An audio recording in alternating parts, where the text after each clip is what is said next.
Political violence and economy in tatters, plus a disputed presidential election, have the people of Venezuela fearful and desperate. Millions have already fled to other nations, including the United States. Martha Teichner assesses a country in crisis. Christmas came early this year in Venezuela. The season officially began October 1st, decreed by the country's authoritarian president, Nicolás Maduro. Voy a decretar el adelanto de la Navidad para el 1 de octubre. The absurdity would be laughable if this weren't the perfect snapshot of Venezuela's black is white dystopian unreality.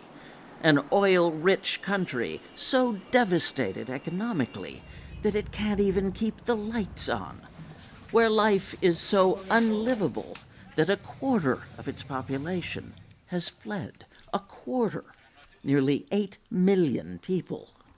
He needed a distraction. It's bread and circuses. The title of former New York Times journalist William Newman's book about Venezuela says it all. Things are never so bad that they can't get worse. Everybody knows that he's lost the election. He's the emperor who has no clothes. He's cracked down.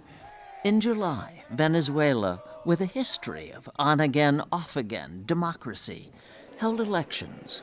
Maduro claimed he had been reelected, but in a bold act of defiance, the opposition produced voting machine tallies proving that this man, Edmundo Gonzalez, had actually won the presidency by better than a 2-to-1 margin. Impartial election observers agreed. Maduro called out the military to enforce his election denial. Gonzalez was told, leave the country or else. He turned up in Spain. At least 24 people were killed and more than 2,000 detained in the chaos. El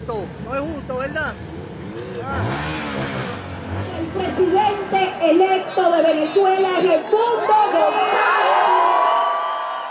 María Corina Machado, the face of the opposition, who would have run for president herself if Maduro hadn't barred her, is in hiding.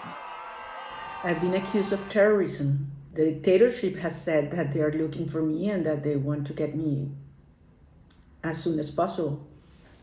How could the country that's sitting on the largest oil reserve in the world end up like this? It rained money. They spent it, wasted it, and stole it. It stopped raining. The people went hungry. And that's essentially what happened in Venezuela in a nutshell. Venezuela has been producing oil since 1914, but what's known as the resource curse really set in when the charismatic and controversial Hugo Chavez was elected president in 1998. When Chavez takes office, the price of oil was $7 a barrel. Within several years, it gets to over $120 a barrel. So Chavez was very fortunate because he comes in just at the beginning of this great commodities boom. Chavez spent huge sums of oil money on social programs and borrowed even more, plunging his country into debt. But ordinary Venezuelans felt rich and heard for a change. The United States was his favorite boogeyman. El diablo, el propio diablo está en casa. Here he was at the UN in 2006, calling President George W. Bush the devil. When Chavez died of cancer in 2013, his hand-picked successor was Nicolás Maduro.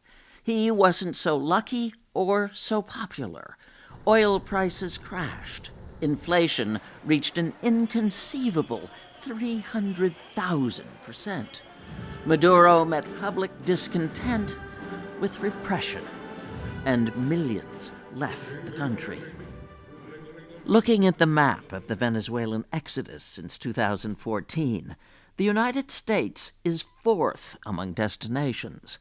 Just over 750,000 Venezuelans have either been granted temporary protected status here or have applied.